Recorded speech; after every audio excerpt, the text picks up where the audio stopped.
حدیث نمبر 285۔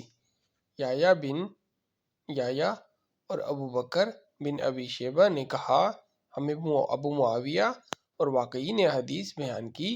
نیز محمد بن عبداللہ ابن نمیر نے کہا، ہمیں میرے والد نے حدیث بیان کی۔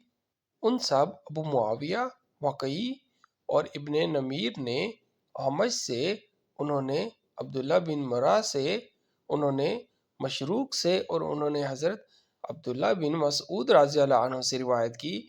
انہوں نے کہا، رسول اللہ صلی اللہ علیہ وسلم نے فرمایا، جس نے رخسار پیٹے یا گریبان چاک کیا یا اہل جاہلیت کی طرح پکارا وہ ہم میں سے نہیں۔ یہ یحییٰ کی حدیث ہے جو انہوں نے ابو معاویہ کے واسطے سے بیان کی۔